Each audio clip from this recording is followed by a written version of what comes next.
बुद्ध की रियल कहानी क्या है शायद किसी को नहीं पता। मैं जिस कहानी की बात कर रहा हूँ, मैथिली शरण गुप्त नाम के एक बड़े प्रसिद्ध कवि ने यशोधरा नाम की पुस्तक में वो कहानी लिखी है, भूमिका में जिक्र किया। बुद्ध बचपन से ही थोड़े से वैरागी किस्म के व्यक्ति थे। उनकी कुंडली देख के एक ज्योतिषी ने बताया भी था। माता पिता बहुत परेशान थे। शुद्धोदन उनके पिता का नाम था। माता पिता ने बहुत कोशिश की कि इस बच्चे का मन विरक्त न हो। अच्छा महल बनवाया, सारी सुविधाएं दी। जैसे ही बुद्ध थोड़े से किशोरावस्था में आए, उस समय की दुनिया की सबसे खूबसूरत महिला से, लड़की से, यशोधरा से उसकी शादी करवा दी।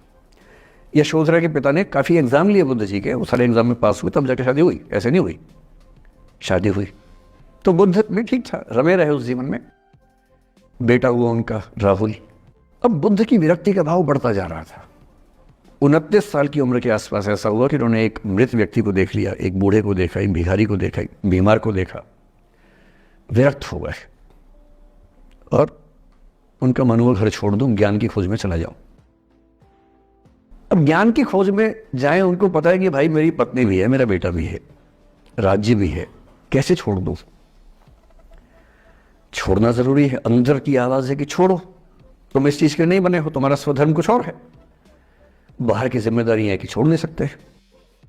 मैं अनुमान करता हूं कि बुद्ध ने शायद अपने पिताजी से कहा हो कभी कि पिताजी मैं बहुत परेशान हूं, छोड़ना चाहता हूं। तो पिता ने समझा बुझा के मना किया होगा कि बेटा शोभा नहीं देता, ऐसा मत करो। हो सकता है पत्नी से भी बात की हो। पत्नी ने भी कहा हो कि ये क्या बात हुई, हम सबका जीवन तुम पे टिका है, बच्चा अभी बिस्तर से भी नहीं उतरा है, अभी तो चलना भी नहीं शुरू किया है, तुम ऐसी बात कर रहे हो।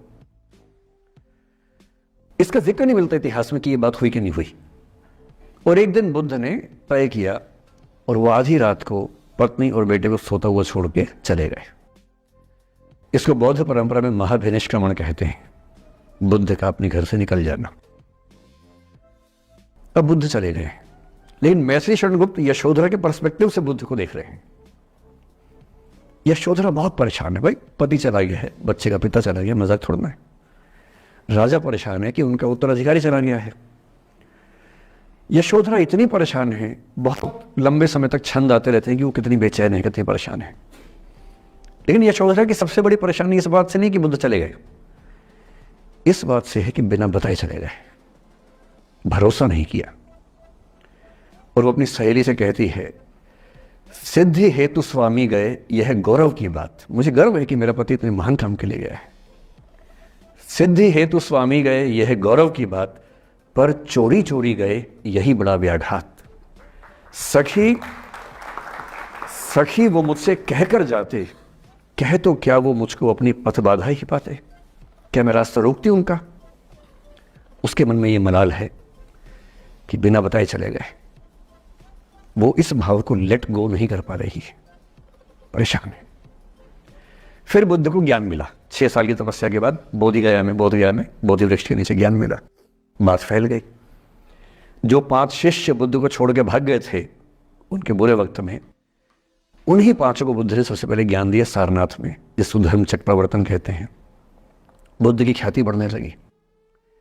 शुद्धोदन ने बुद्ध के पास, अपने बेटे के पास कई लोगों को भेजा ये कहने के लिए कि भाई यहां भी तो आओ, हमसे भी तो मिलो। बुद्ध का ऐसा प्रताप था कि जो उनके पास जाता वो बुद्धं शरणं गच्छामि हो जाता, वापस ही नहीं आता।